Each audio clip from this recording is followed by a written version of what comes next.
अस्सलामुअलैकुम viewers, welcome back to my channel. उम्मीद करती हूँ कि आप सब बिल्कुल ठीक ठाक होंगे और खैरियत से होंगे। आज जो मैं रेसिपी आपके साथ शेयर करने जा रही हूँ वो बहुत ही डिफरेंट होने वाली है।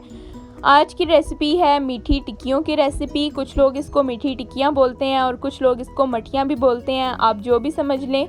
लेकिन ये मैं आपको बता दूं कि ये जो मीठी टिक्कियाँ हैं ये बनती हैं मैदे से और सूजी से। इन दोनों का मिक्सचर होता है और इसमें कुछ और भी इंग्रेडिएंट्स ऐड होते हैं, तो उनसे ये बनती हैं। रेसिपी स्टार्ट करने से पहले एक दफ़ा प्री लुक मैं आपको दिखा दूं रेसिपी का, आप देख लें। ओके जी, अब हम बढ़ते हैं इंग्रेडिएंट्स की तरफ कि मीठी टिक्कियाँ बनाने के लिए हमें कौन से इंग्रेडिएंट्स कितनी क्वांटिटी में चाहिए होंगे। तो स्टेप बाय स्टेप मैं आपको बताती हूँ, आप नोट डाउन कर लें। मैदा चाहिए होगा हमें आधा किलो, ये क्वांटिटी है मैदे की। इसके अलावा शुगर है जो वो मैंने ले ली है 1 कप। 1 कप शुगर में मैंने 8 से 10 छोटी इलायची रख ली है और इसको मैं बाद में ग्राइंड करके आपको शो करूँगी, ठीक है। अभी मैंने डायरेक्टली आपको शो कर लिया ताकि आप नोट डाउन कर लें, अच्छे से नोट डाउन कर लें।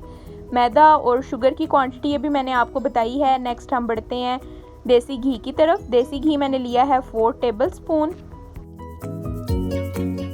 इसको मैंने नीम गर्म करके अपने पास रख लिया। इसके अलावा तिल लिए हैं मैंने, इसकी कोई स्पेसिफिक क्वांटिटी नहीं है।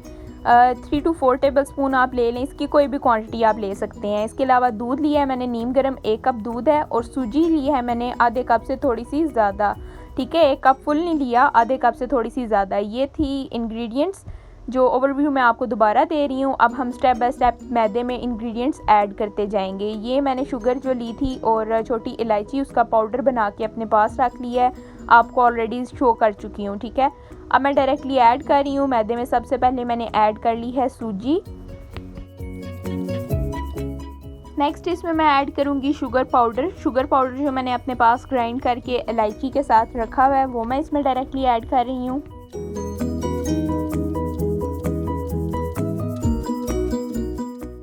इन सब इंग्रेडिएंट्स को मिक्स करने के बाद अब जो देसी घी मैंने रखा हुआ था 4 टेबलस्पून, आपको क्वांटिटी बताई है, नीम गर्म करके अपने पास रख लिया था। अब उसको मैं अच्छे से मिक्स कर रही हूँ और फिर ऐड कर लेंगे हम इसको में, मतलब जो दूध है नीम गर्म करके पास रखा हुआ उससे हम इसको गूंद लेंगे।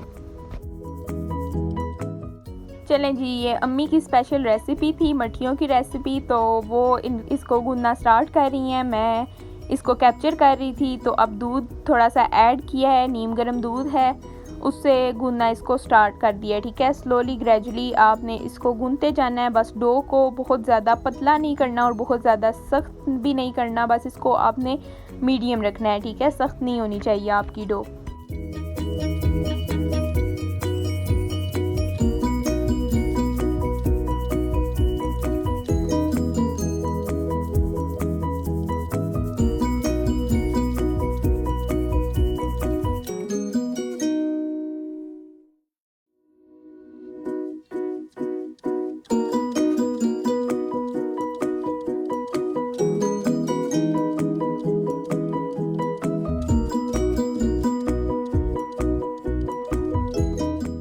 डो गूंद ली है, ये तकरीबन एंड पे है। तो बस अब हम इसको कलेक्ट कर लेंगे। जो बाकी सारा आटा है साइड पे, सॉरी मैदा है साइड पे, उसको कलेक्ट करके बस अच्छे से इसको गूंद लिया। आप देख सकते हैं, अंदाज़ा कर लें ये कितनी सॉफ्ट सी है।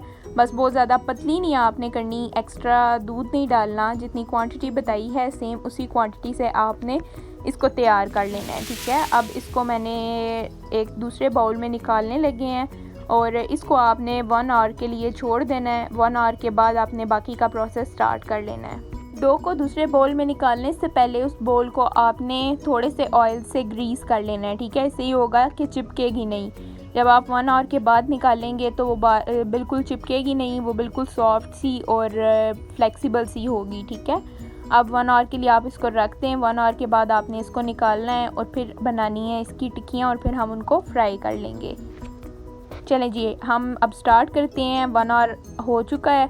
अब हम अपनी रेसिपी की तरफ दोबारा से आते हैं और इसको बेल लेते हैं।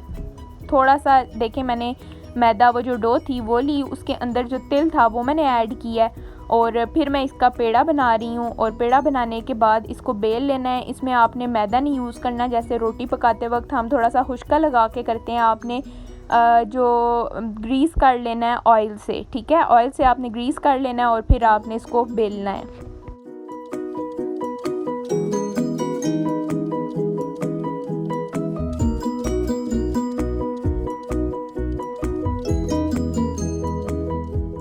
सा तिल मैंने पेड़े के अंदर लगा लिया था। अब थोड़ा सा तिल मैं बेलते वक्त स्प्रेड कर लूँगी, क्योंकि तिल जब हम फ्राई करते हैं तो ये निकल जाता है।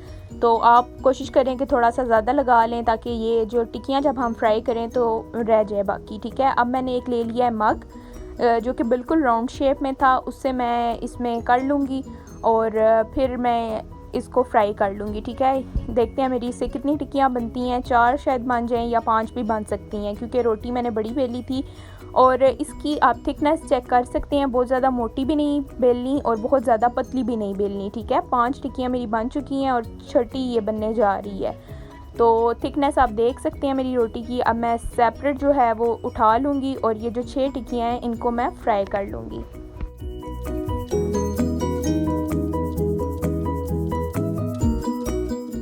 ऑयल को आपने तेज़ गरम कर लेना है। तेज़ गरम करने के बाद आपने टिक्कियाँ ऐड करनी है। ये ना हो कि ठंडा ऑयल हो और फिर आप फ्लेम हाई कर दें। ऐड करने के बाद आपने फ्लेम को बिल्कुल लो कर देना है, ठीक है। मीडियम तक आपने फ्लेम को कर देना है।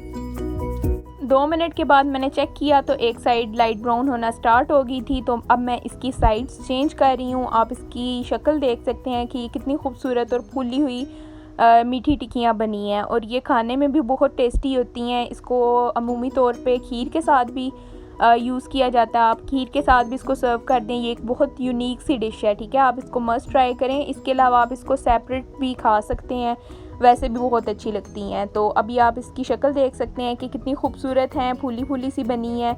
तो आप भी सेम इंग्रेडिएंट्स के साथ जब यूज़ करेंगे, रेसिपी को ट्राई करेंगे, तो इंशाल्लाह आपकी भी सेम ऐसी ही बनेंगी। अब दूसरी साइड से पकने देंगे और जब दूसरी साइड से लाइट ब्राउन हो जाएंगी तो फिर हम इसको डिश आउट कर लेंगे। अभी आप देख सकते हैं दोनों साइड से लाइट ब्राउन हो चुकी हैं। बहुत ज़्यादा नहीं इसको ब्राउन करना, आपने लाइट ब्राउन सा करना है और फिर इसको निकाल लेना है।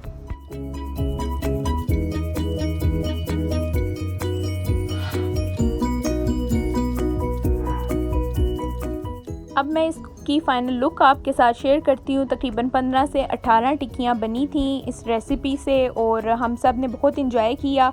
आप भी इसको खीर के साथ ज़रूर ट्राई करें। खीर के साथ नहीं तो इवनिंग टाइम के लिए आप रख लें स्नैक को, चाय के साथ भी आप इसको खा सकते हैं और ये बहुत ही टेस्टी और बहुत ही यमी है, ठीक है। अब मैं इसको आपको थोड़ा सा तोड़ के दिखाती हूँ कि ये कितनी खस्ता बनी थी, ठीक है। आप देख सकते हैं कि ये बहुत ही खस्ता और बहुत अच्छी बनी थी।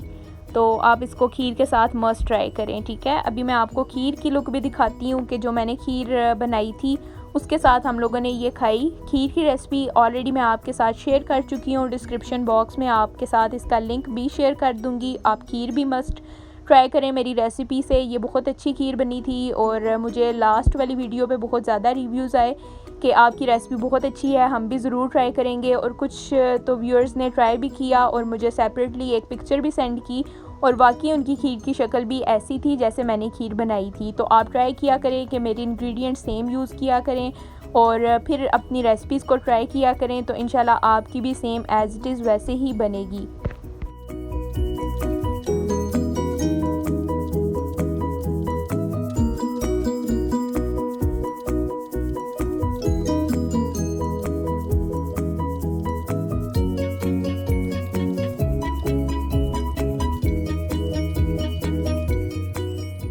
अब मैं आपको शो करती हूँ कि आपने मीठी टिक्कियों को खीर के साथ कैसे ट्राई करना है, ठीक है। अभी आप देख लें कि ये मीठी टिक्कियाँ बन चुकी थी और खीर भी मैंने अपने पास एक बोल में रखी हुई है। थोड़ी सी मीठी टिक्की आपने ली है, ठीक है, उसके साथ थोड़ी सी खीर आपने लगानी है और फिर इसको ट्राई करना है। इसको ऐसे ही ट्राई करते हैं और ये बहुत टेस्टी और बहुत मज़े की लगती है, ठीक है। ये रेसिपी उम्मीद करती हूँ कि आप सब के लिए यूनिक होगी और नई होगी और आप सब ज़रूर इसको ट्राई करेंगे और कमेंट सेक्शन में मुझे अपना रिव्यू ज़रूर देंगे, ठीक है। आज के लिए इतना ही। अपना ख्याल रखें। मेरे चैनल को लाइक करें, वीडियो को लाइक करें, चैनल को सब्सक्राइब करें, दुआओं में याद रखें। आज के लिए इतना ही। नेक्स्ट वीडियो में मुलाकात होगी, तब तक के लिए अल्लाह हाफ़िज़।